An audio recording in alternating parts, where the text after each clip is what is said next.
yo'l harakati inspektori bo'lib ishlagan o'sha insonning avtomobilda bosib ketganida Dubayda avtomashinasi xodimni urib yuboradi. Gayini ahvoli juda ham og'ir edi-da. o'sha voqeadan keyin nimalar bo'ldi? Bir 10 metr urib to'xtaganda o'zi tushib qochib ketgan. Hozir endi hassada tayanib yuribsiz-a, hozir Suyagim terini yirtib chiqqan ekanda. Uchinchisi urib ketyapti. qochib ketgan bolani nima qilishdi? Topishdimi? Nima bo'ldi u yoqda? Mashinani kalitini bergan odam tergovdan shuni xolis bo'lib guvoh bo'lib o'tib ketyapti. 10 oy davomida kechirgan ko'rgan azoblarim. Assalomu alaykum. Bizni tezlik loyihasi jamoasi yangi rukunga asos solgan. Bu ham bo'lsa yo'l harakati qoidalariga rioya etmaslik oqibatida yo'l transport hodisalaridan jabrlangan va shu kungacha adolat izlab yurganlar bo'ladigan bo'lsa, biz ularni holidan xabar olib va ularni ommaga boshqalarga yetkazmoqchi bo'lgan dardlarini aytmoqchi bo'lgan gaplarini ko'proq yetkazish harakatida ish boshladik. Bugun biz tashrif buyurgan bu xonadon, agar o'tgan yil e'tibor bergan bo'lsanglar, Toshkent shahrining Chilonzor tumanida yo'l harakati inspektorini yo'l qoidalariga bo'ysunmagan holda bir shaxs avtomobilda bosib ketgan edi.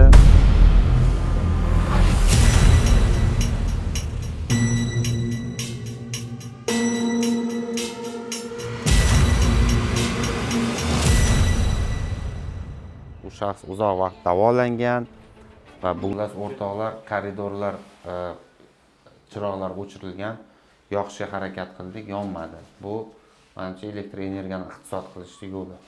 Hop, ketdik.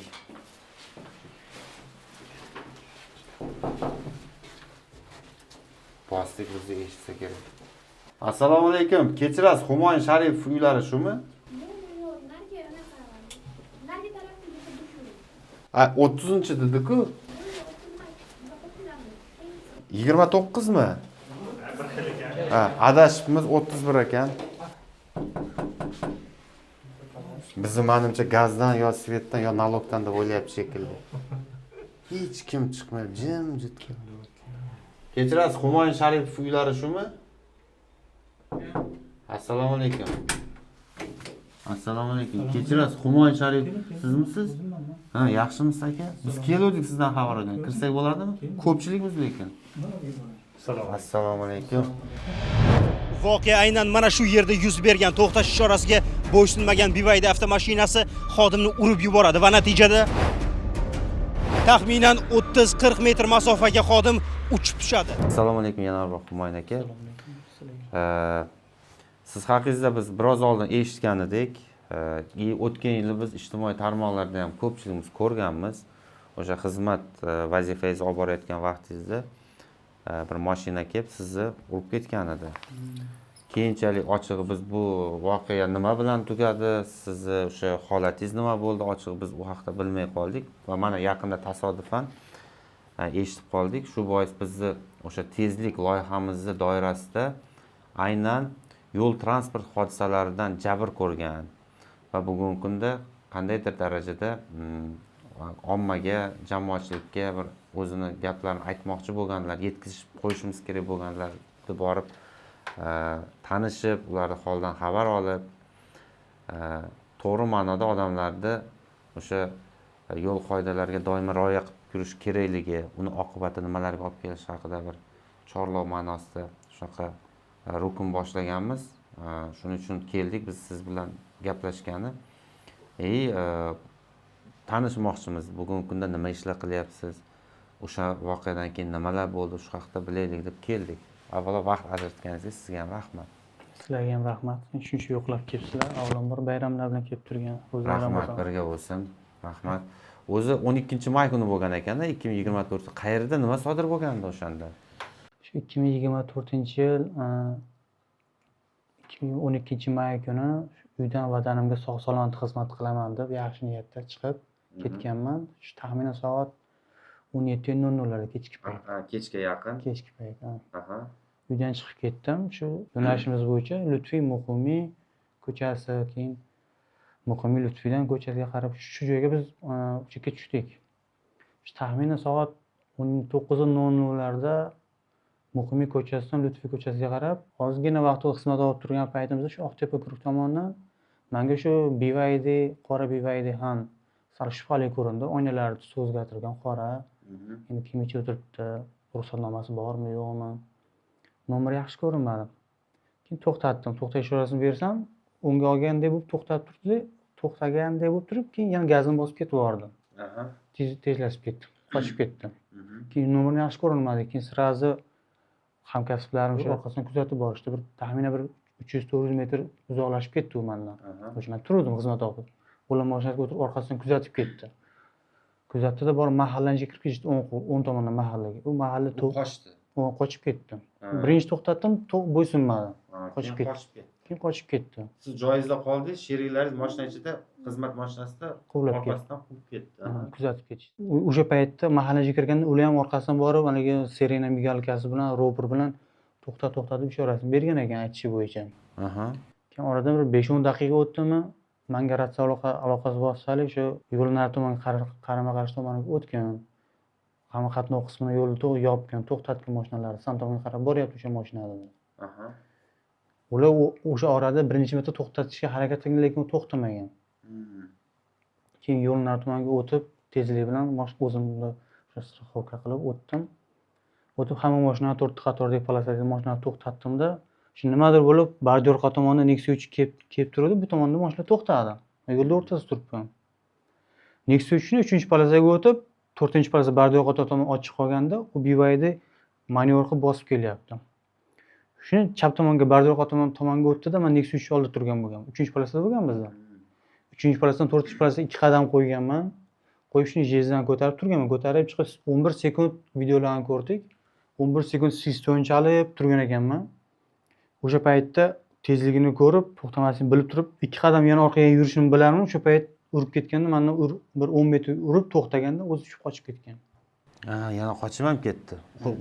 O'sha BYD chiqib sizni urib ketdi-da, yana qaytadi. Yo'g'i siz hushsizsiz, sizni kasalxonaga olib borishdi. Qanaqa tan jarohatlar oldingiz? Nima bo'ldi? Komada bo'ldingizmi? 3 kun behush yotganman. Ikkita son suyak ochiq va yopiq sinish bo'lgan. Pastda tovonim ochilib ketgan. Mana rasmlarim bor bu yerda. Tushganman. Tovonlarim mana shu simlarim bor tovonlarimda. Ikkita sonim singan, oxarim shu temir bo'ladi. Mana sekin bityapti mana. Bu ikkinchi sonim. Qancha vaqt kasalxonada yotdingiz keyin? 1 oydan oshiq yotdim, 7 kun reanimatsiya bo'limida yotdim. Oilangiz, farzandlaringiz bor. 2 ta norasida go'dagim bor, turmush o'rtog'im bor. Hozir endi hassada tayanib yuribsiz-a? Hozir yana nogironlik guruhingiz bormi, yo'qmi? Yo'q, chiqmadi. Hozir chiqmadi. Xo'p, endi ishingiz nima bo'lyapti? Siz ishdan bo'shatib yuborishmadimi? Yo'q, bo'shatishgan yo'q. Vaqtinchalik sog'liqni tiklash davrida deb больничный hisobidaman xizmatda bo'lganim uchun. 16-gormasada 1 oy yotdim o'sha. Keyin o'zimiz gospitalga перевод qilishdi. U yoqda ham operatsiya bo'ldim.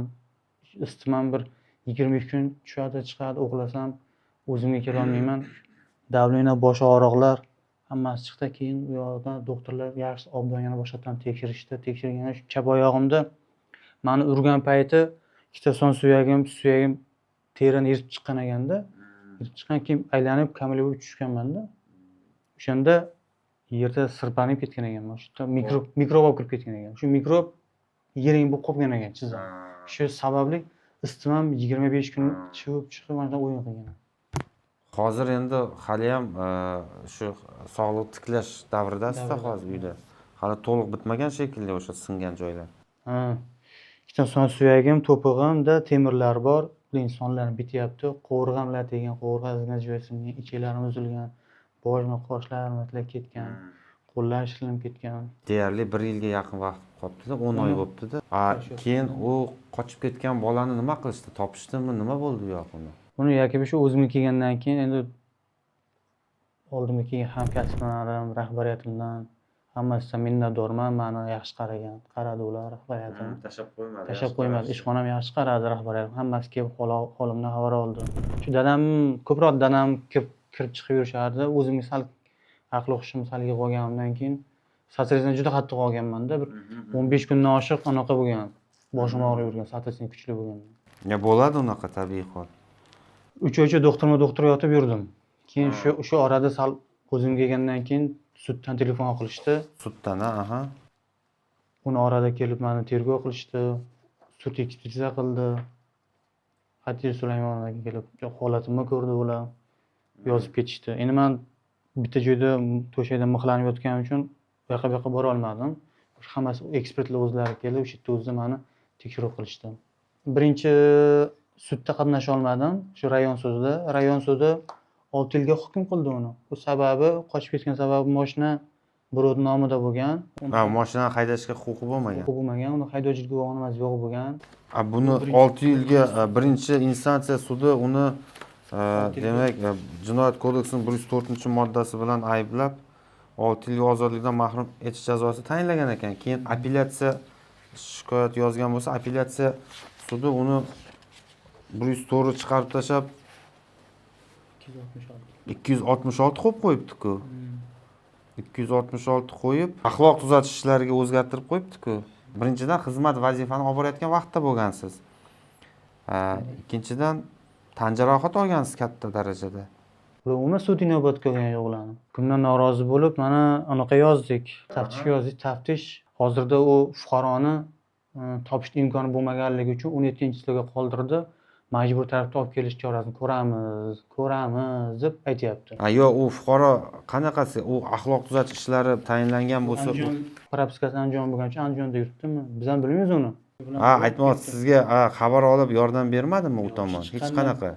16-yanvarda hukm chiqqan bo'lsa, 16-yanvardan beri hali bir qorasini ham ko'rganimiz yo'q. Na telefon qilgani yo'q. Bo'lmasa onasi birinchi sud boshlanishida masjidda haligacha esimda, men yerda yotaman, men tura olmayman, kelib ko'z yoshini oqizib ketgan. Menga o'g'lim qamamasin, yordam bering. Yo'q, baribir insongarchilik yuzasidan ham yo'q, hech narsa qilgan yo'q. Kelmadi ham, ko'rmadi ham. Hattoki mashinani kalitini bergan odam mashinani kalitini beryapti.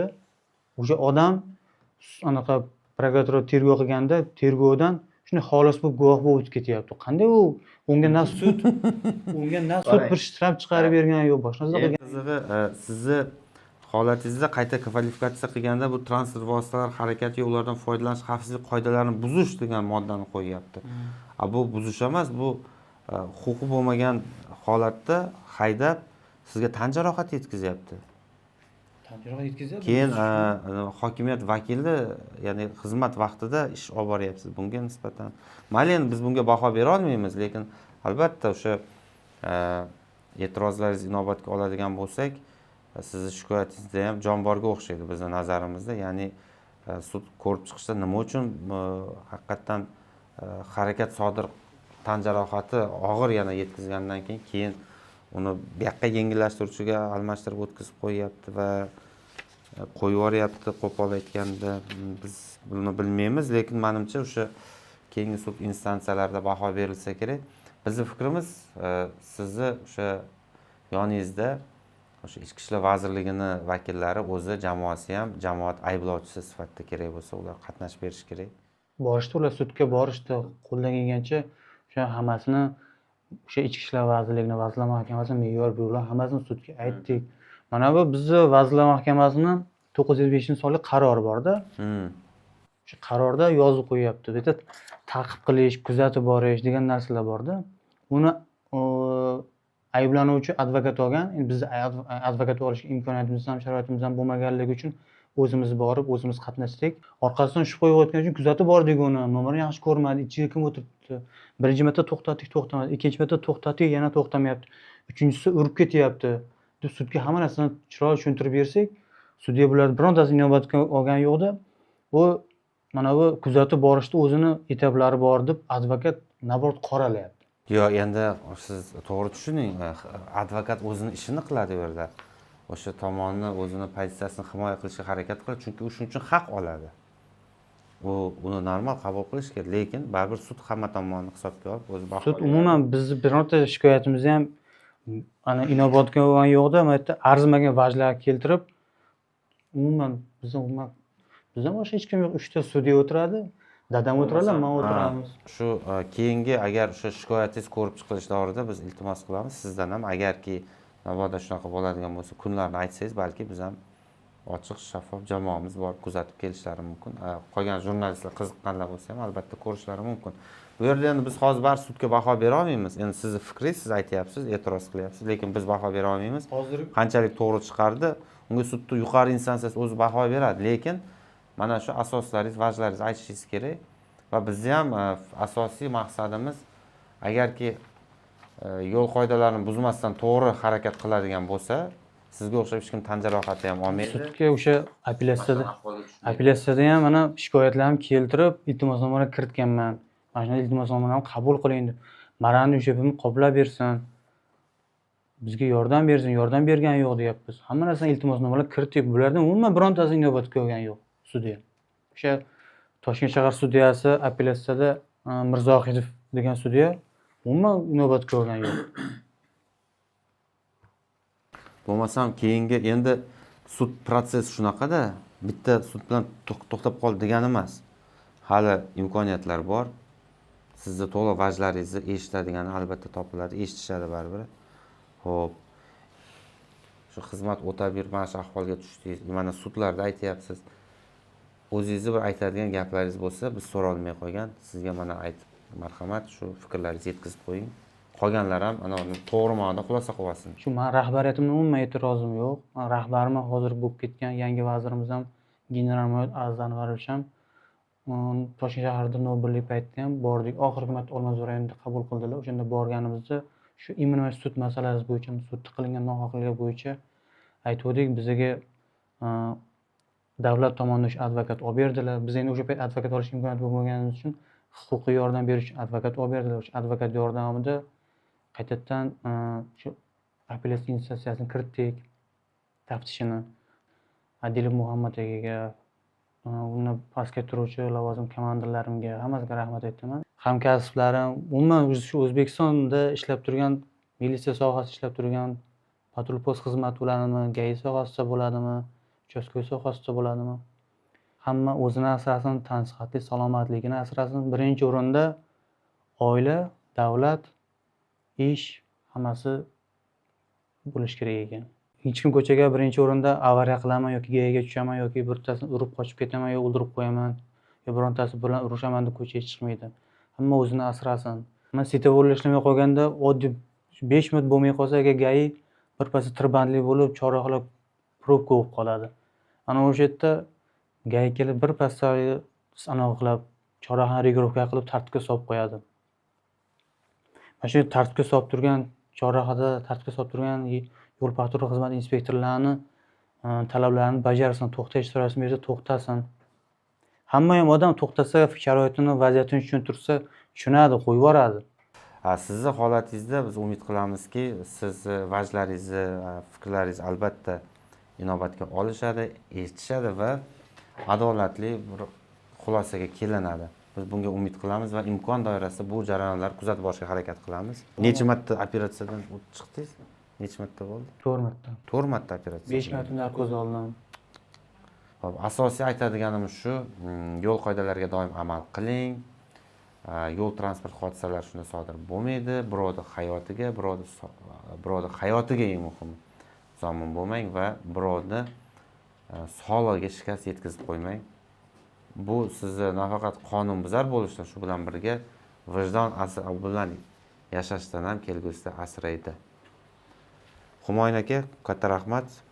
Sog'lik, salomatlik tilaymiz. Agar bizda nimadir biz bilan bog'liq nimadir qo'limizdan keladigan yordam bo'lsa, biz tayyormiz sizni qo'llab-quvvatlashga. Bundan keyin ham nafaqat sizni boshqa shunaqa holatga tushib qolganlar bo'ladigan bo'lsa, albatta o'zingizlarning boshingizdan o'tgan shunaqa holatlarda biz tarmoqdagi murojaat qabul qiladigan bo'limlarimizga yuborishinglar mumkin. Tanishib chiqamiz. Endi Humoyunga nima deymiz? Sog'lik, salomatlik tilaymiz. Hali yoshsiz, hammasi oldinda. O'rinda yana bir gap eslatmoqchiman hamkasblarim va ko'chada yuradigan odamlarga aytaman. O'zimdan o'tgan o'zim bilaman shu hozirgi paytda shu 2012-may bo'lsa, 2020 10 oy davomida kechirgan ko'rgan azoblarim ota-onam shu dadam, turmush o'rtog'im, sizlar yaqinlarim bilan o'zim bilaman. Alloh biladi. Yurtdoshlarim, hamkasblarim yo'lda ehtiyot bo'linglar. Shu o'zinglarning sog'lig'inglarni asranglar. Faqat shu ota-onanglarga, yurtdoshlarga yaqinlarga kerak bo'ladilar. Davlatga ham keraksizlar. Sog'-salomat bo'linglar, yaxshi. Sizni mana shu qiyinchiliklar tezroq tugashini xohlaymiz. Tezroq o'zingizni hamkasblar safiga qayting. Sog' bo'ling, salomat bo'ling. Bo'lmasam sizlarga ham rahmat. Bo'lmasam jamoamizga qaytamiz.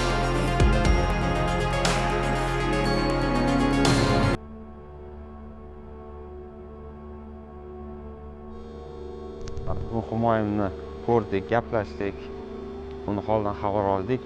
Xuddi shunga o'xshash voqealar, shunga o'xshash hodisalar sodir bo'lgan bo'lishi mumkin.